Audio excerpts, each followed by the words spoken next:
શ્રી જલારામ બાપાની જય, શ્યાવર રામચંદ્ર ભગવાન કી જય। અત્યારે હું અહીંયા ધાંગધ્રામાં છું।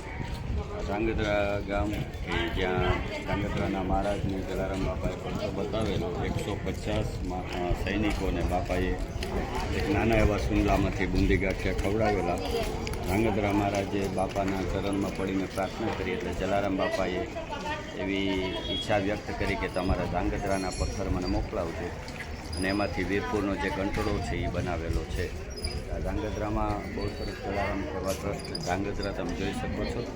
અમારા નીતાબેન અને કૃપાભાઈએ બહુ પરિશ્રમ લઈ અને એમની પોતાની જે જગ્યા હતી એમાંથી આ સરસ બાપાનું મંદિર બનાવ્યું છે ને। આવું તમે સેવાની પ્રવૃત્તિ હું ખૂબ આજે આ જોઈને ગદગદિત થયો છું। તો આવો તમે અહીંયા જે લોકો સદાવૃતનો ટાઈમ છે એટલે જો ટિફિનની વ્યવસ્થા છે, અને અહીંયા ટિફિન માટે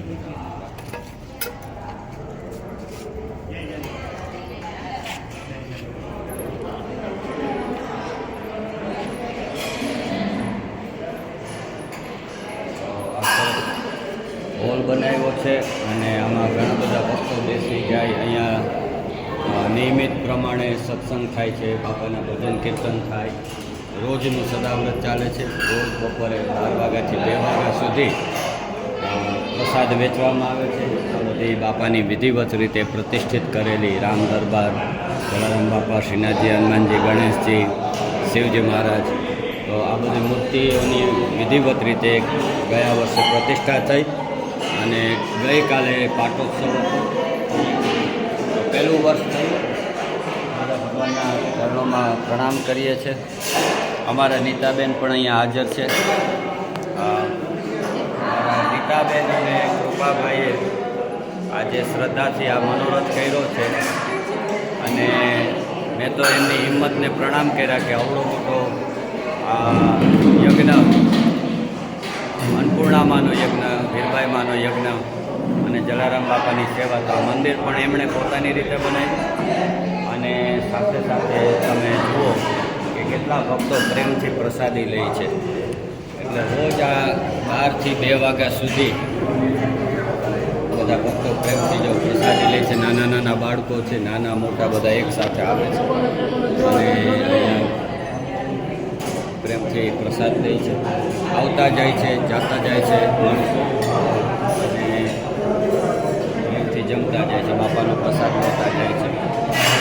આ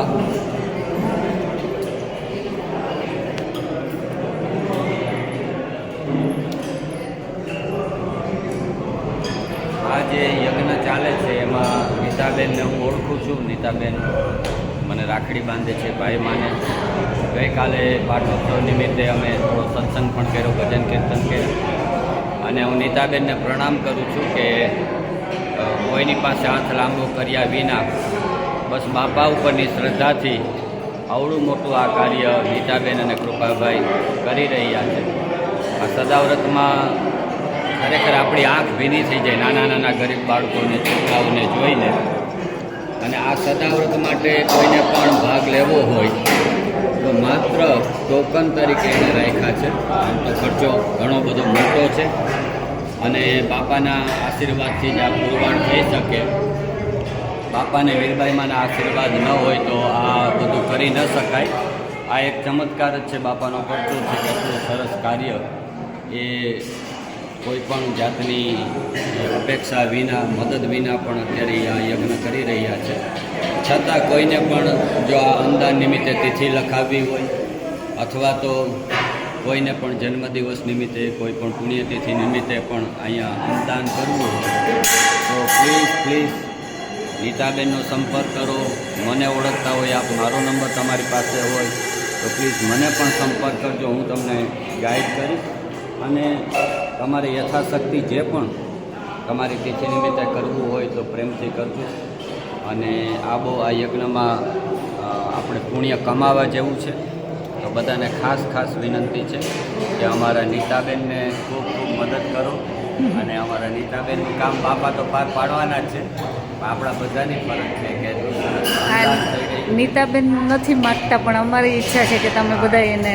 અને આજે હું આવ્યો છું તો મારે પણ થોડું અંદાજ નિમિત્તે પુણ્ય કમાવાનું છે, બાપાના આશીર્વાદ લેવાના છે. તો નીતાબેન, બહુ ગરીબ માણસો આવે છે. તમને એક બ્રાહ્મણ તરીકે આશીર્વાદ આપું છું. જલારામ બાપાના આશીર્વાદ બાપા તમને ખૂબ શક્તિ આપે. અને તમારો આ યજ્ઞ જેમ વીરપુરનો અંદાજનો યજ્ઞ 205 વર્ષથી ચાલે એમ વર્ષો સુધી અહીંયા પણ અનાજના દાણા ન મૂકે. બાપાની પૂર્ણ કૃપા રહે, બાપાની હાજરી રહે, વીરભાઈમાંના આશીર્વાદ રહે અને તમે આ કાર્ય કરતા રહો. પણ આપણા બધાની ફરજ છે. મેં જોયું છે એટલું વ્યવસ્થિત કામ છે. કોઈ પણ પ્રકારની જાહેરાત, પ્રચાર, અપેક્ષા વિના એટલી સરળતાથી સ્પોન્ટેનિયસ આ કામ ચાલે છે. પ્લીઝ મારી વિનંતી છે. હું ગદગદિત થયો, હું આજે ભાવ વિભોર થઈ ગયો છું આ બધું દ્રશ્ય જોઈને. તો તમે પણ આમાં સહયોગ કરશો એવી નમ્ર વિનંતી છે. સર્વને મારા જય જલારામ, જય સિયારામ, નમો નારાયણ.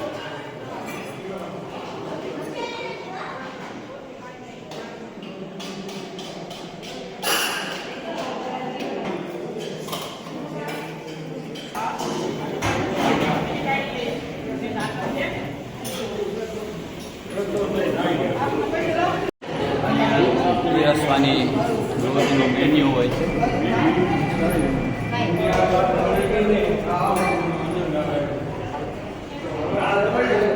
બાબાની ખૂબ સરસ સેવા કરો છો, ખૂબ ખૂબ સારું કામ કરો છો.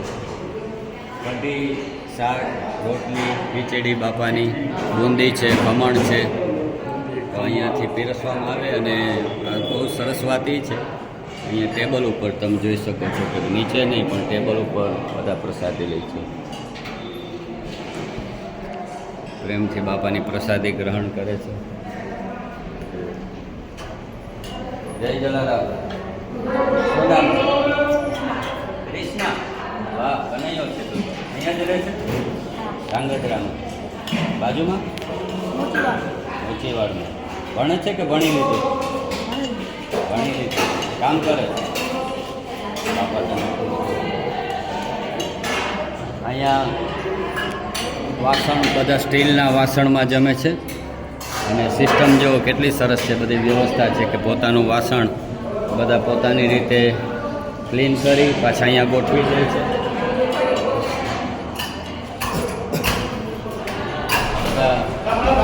વાસણ ક્લીન કરી નાખે છતાં દર અઠવાડિયે હાઇજીનને ધ્યાનમાં રાખી અને પાછા પ્રોપર સ્ટીમ પણ થાય છે. તો ખરેખર અહીંયા આગળ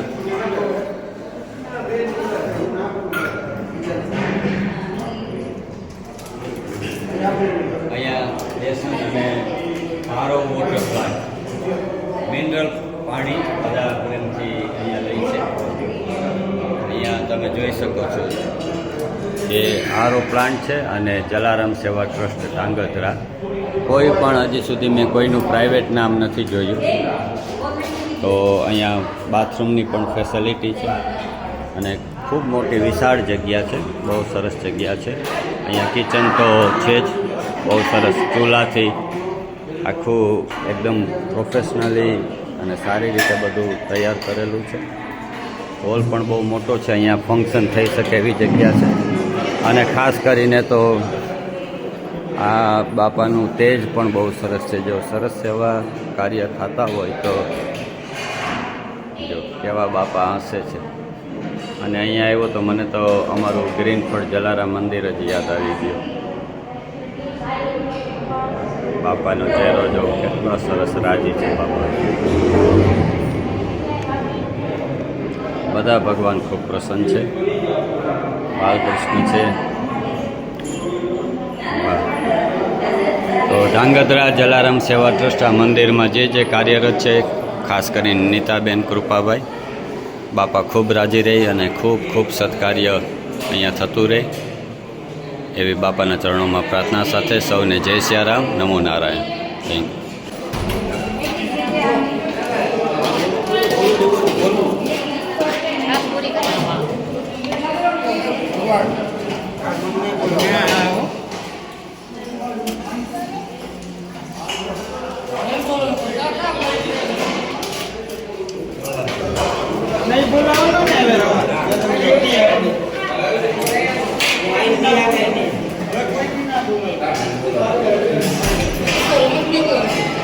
ભાગ નથી.